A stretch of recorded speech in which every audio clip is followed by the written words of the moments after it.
Alrighty, largest divisible subset. Okay, given this set of distinct positive integers, return the largest subset answer such that every pair of answers I answers j of elements in the subset satisfies answer I mod j, answer I mod answer j equals 0, answer of j mod answer I equals 0.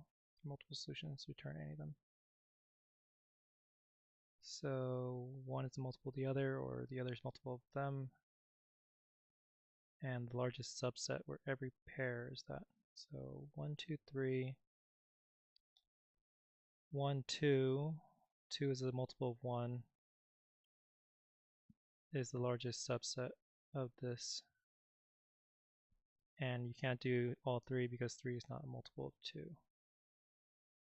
You could also do 1, 3. 3 is a multiple of 1. And then here 1 is a multiple of 2, or 2 is a multiple of 1, 4 is a multiple of 2, 4 is a multiple of 1, 8 is a multiple of 4, 8 multiple of 2, 8 multiple of 1. Alright. Okay, so if I were to, so two things could, in order for them to be multiple, I think this is like a chain, where the chain is, you have a largest number that can attach to the end of the chain, but if for any chain of multiple things, you can't have like an intermediate result, like it can't be 2, 6, 8, like 6 is a multiple of 2, but 8 is not a multiple of 6, so you can't actually have that as a largest, or you can't have that subset. So the extension of any subset that you see, the largest number needs to have a multiple of that number in order to extend it to be another subset, I think. So, and it looks like the array is a relatively small size in terms of the number of values, but the values themselves can be large. Okay.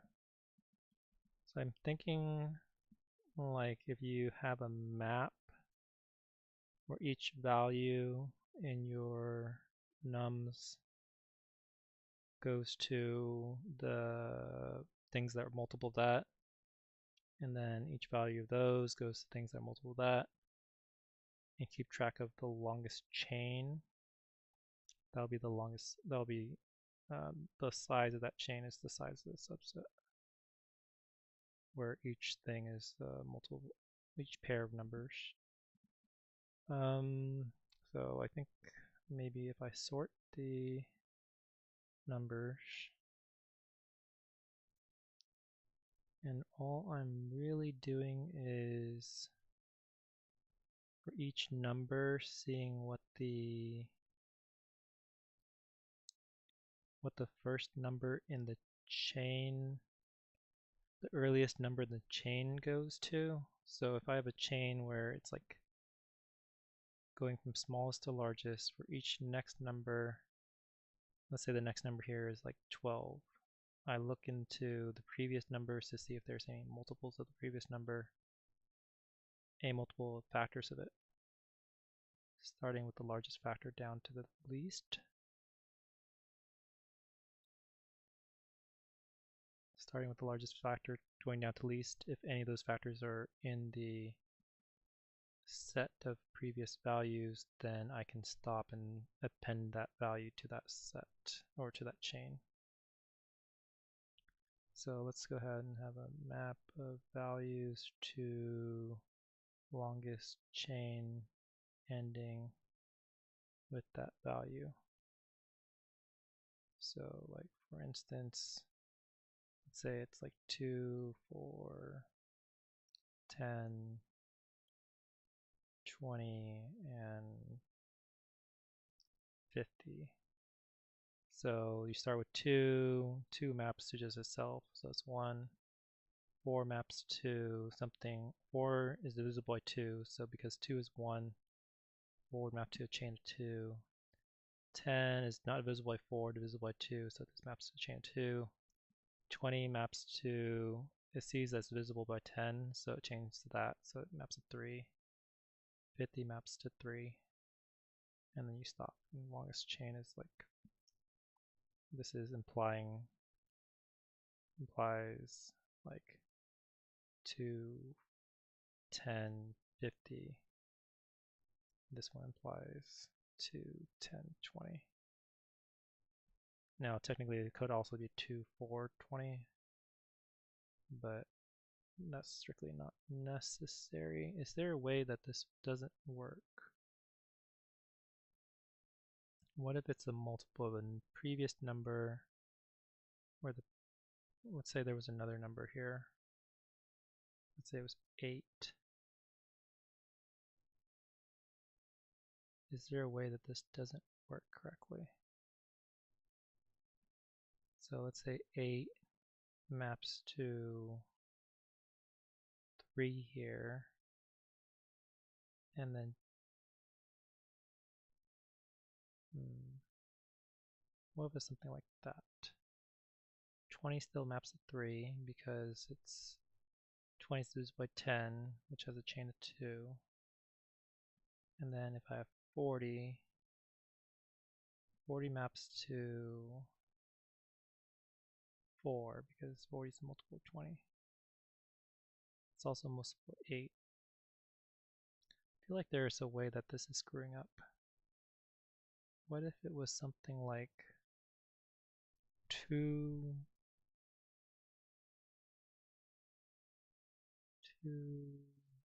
6.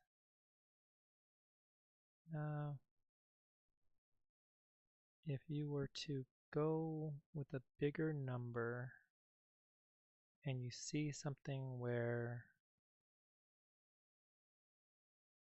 you see a previous number that is divisible by it, you see a previous number that's divisible by it. Now, it could be wrong. I feel like it could be wrong here. So what if this was something like 2, 3, 9, 27, which maps to 3, and then like, let's say this is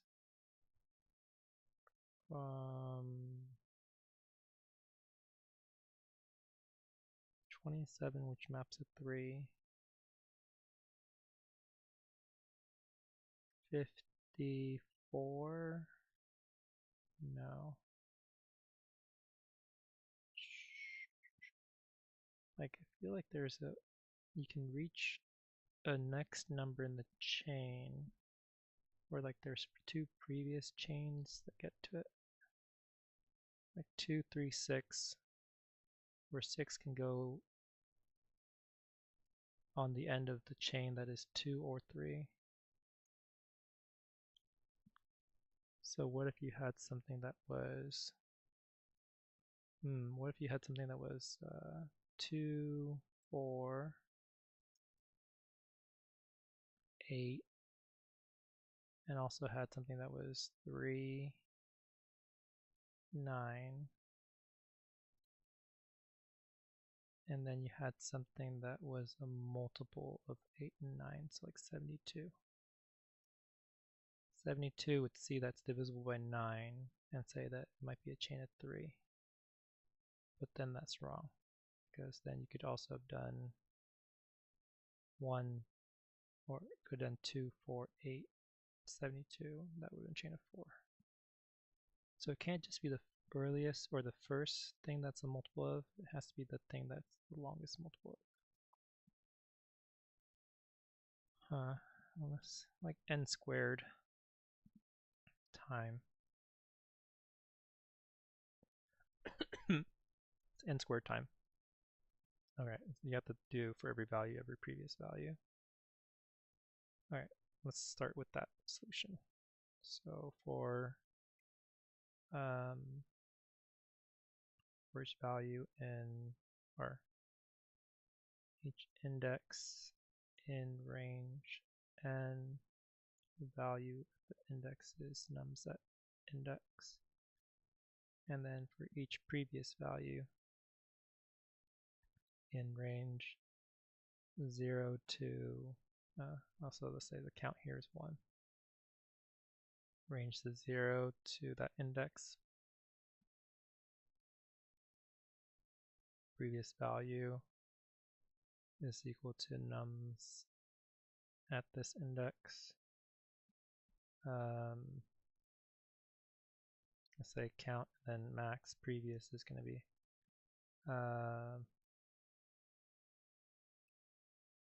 maximum prior count is going to be 0. And then if this, I need to have a mapping, I need to store a way of doing this. I'll just use default dictionary. Yeah, I think I'll use default dictionary here.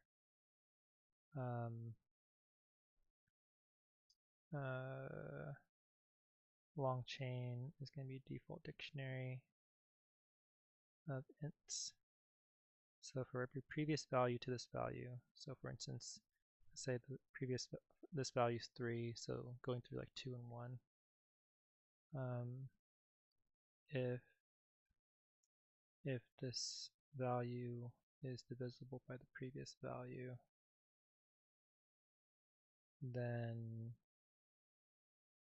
the max prior count plus equals the long chain, however long the chain is to this prior value. Previous value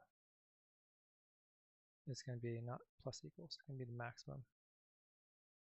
Max prior count.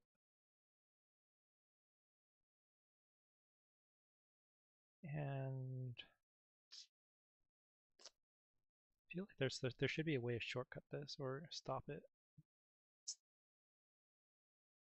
But I don't know if it's going to be fully correct if it does do a stoppage.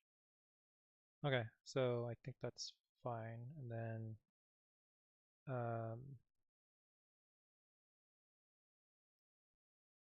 I guess count should be just 1. So the long chain for this value is going to be equal to 1 plus the maximum prior count to here. And the answer is going to be equal to the maximum of the answer and this long chain of this value.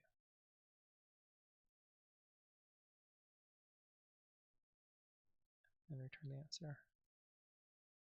N is the range, is the length of the numbers.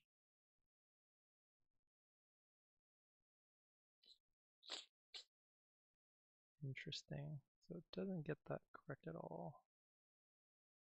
So let's go print out what the long chain contains after each pass. So 1 is 1. 2 should be 2. So 2 doesn't have any. 2 should be able to see 1. So previous value is nums at 0. If this value mod the previous value is 0, this should hit.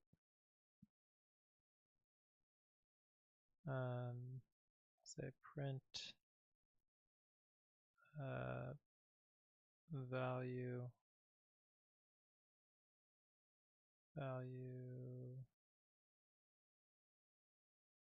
is divisible by and then previous value.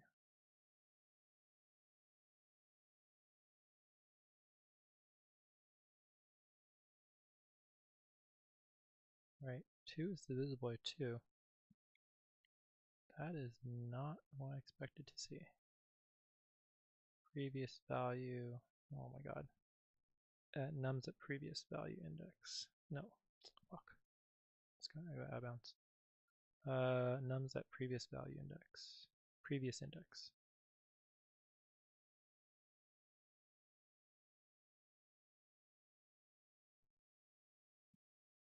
Alright, 2 is divisible by 1, so that gives you a chain 2. Oh, the answer is not this. So if the length of the current answer is less than a long fuck. I'm storing individual values right now. I'm storing individual values.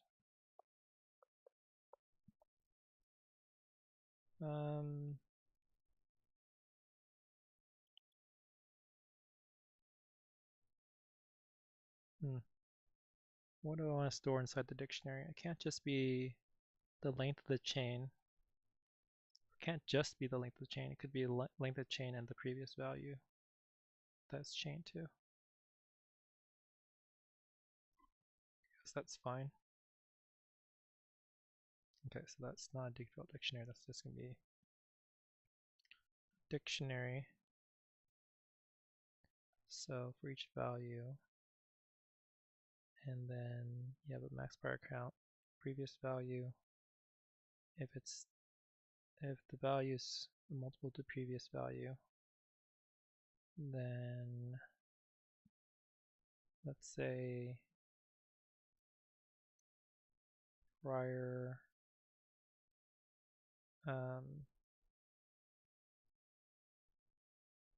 what is the simplest way of storing the chain? You append it, you append the length and the prior value to that mapping. The value maps to a length and a prior value. So if it's multiple, you look at the prior length and the prior value. Okay, so max prior count and prior value. Max chain length and max chain previous.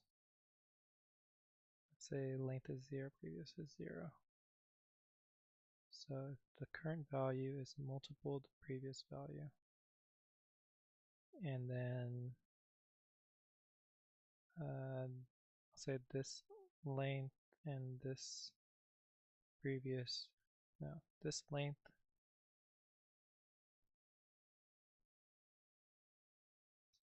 is the first part of the tuple from the mapping. So long chain at this previous value. If this length is greater than the current chain length, then max chain length, or max chain length, max chain previous is going to be reset to be this length and this previous value. And that should be on the same line.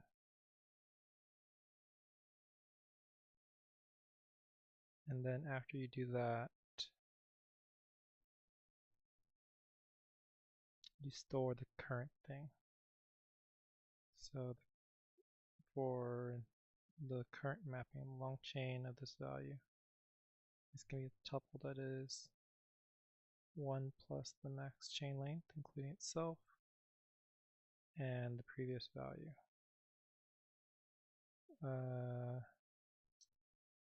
Max change previous is Yeah, max change previous.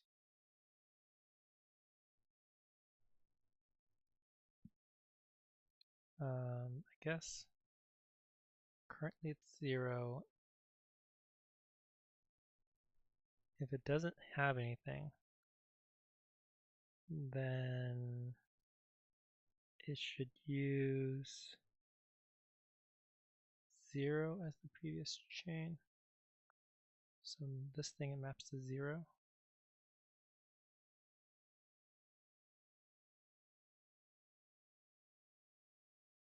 Okay, maybe that works. I'm not sure. Oh, and then the answer. The answer should be 2 parts. The answer length and the answer value. And if the current chain is longer. So if current chain, if 1 plus the max chain length for this index is greater than the current answer length, then the answer length and answer value will reset to be 1 plus max chain length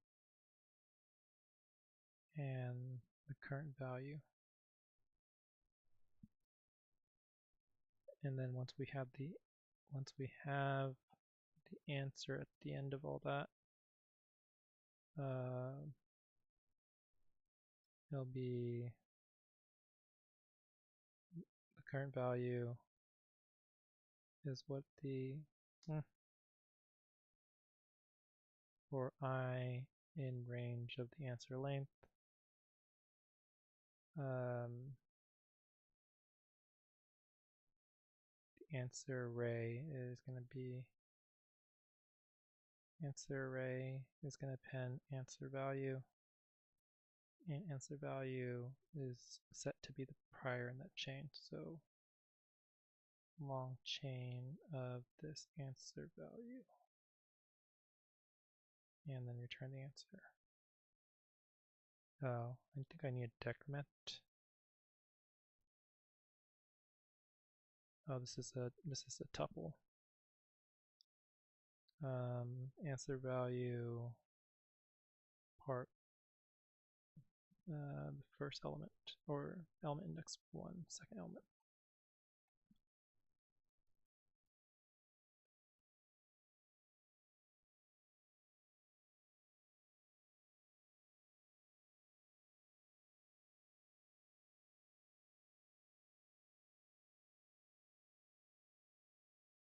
Okay, guess that works.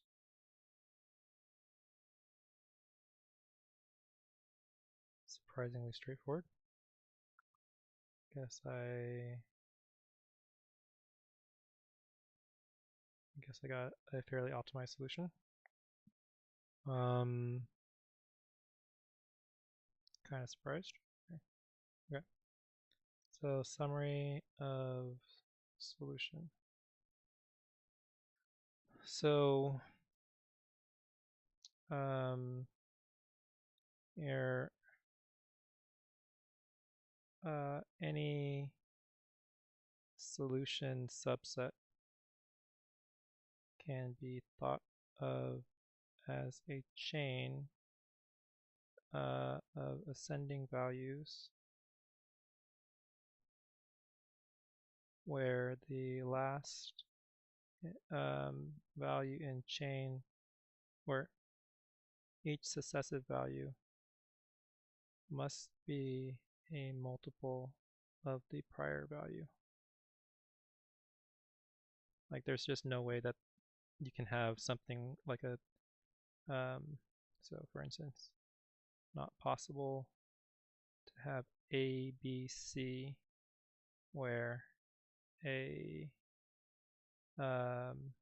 where B is multiple of A,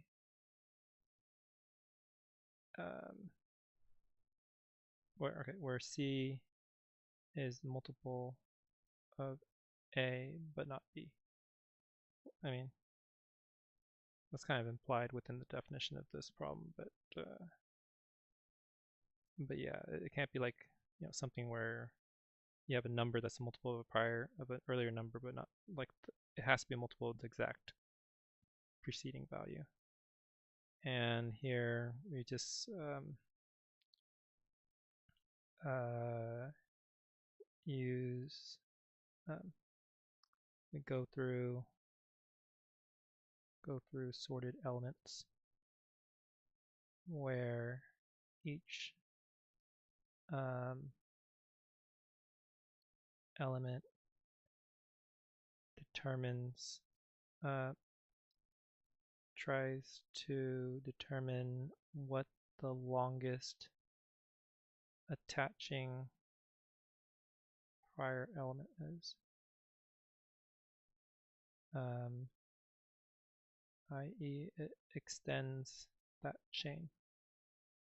So if it was something where, again, it was like multiples of, or powers of 3 and powers of 2, so like 2, 4, 8, 2, 4, 2, 3, 4, 8, 9,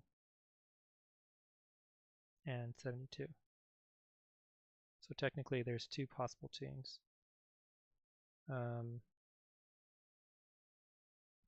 Has chains where it's like 2, 4, 8, 72, or 3, 9, 72. And when you see 72, you need to process the prior 3, 9, 72. You need to process 72 to the point where you see 8, and you know that if you see 8, then the chain that goes to 8, which is 3 long, 72 is going to be 4 long.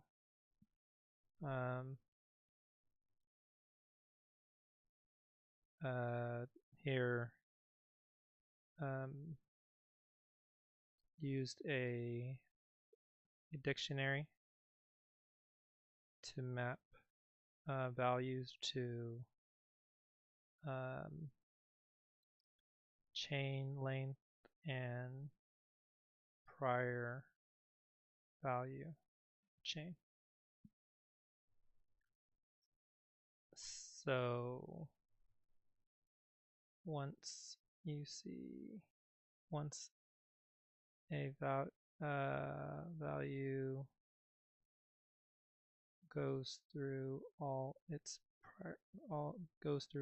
the prior values, keeping track of the max chain it can extend.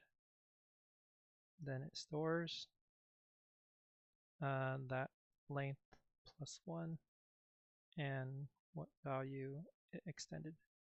And that's just as a memory save. Like you technically could store the whole chain as a mapping for any value, but then that's like, that could be extremely long. If you just store the chain length in the previous value, then you can loop through the values in that mapping in order to determine. And then after all that, loop through the longest chain, having kept the longest ending value to create the answer array, answer subset. So here this is, this part is create the answer subset based on last value in chain. And this is being stored as answer value.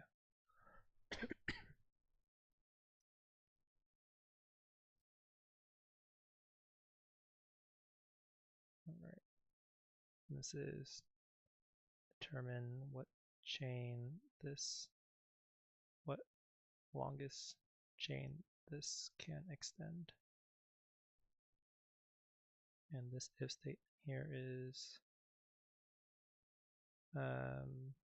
keep track of longest chain seen thus far. All right. Time complexity is, this is going to be O of n squared. Since as outer loop goes through all values and inner loop goes through each prior value to the current value. So the outer loop is going through all the indices, taking that value, and that's the outer loop value, and then this is the inner loop. So technically it's like it's not really n squared, it's more like n squared divided by 2, but that's O of n squared. And then space complexity is going to be O of n for the mapping dictionary. It technically could have been worse. It could have been like O of n squared if I kept the whole list of the whole chain within the mapping for each particular value, but I kept just the tuple. Since we kept a tuple, length and previous value for each value in dictionary. Okay, cool beans.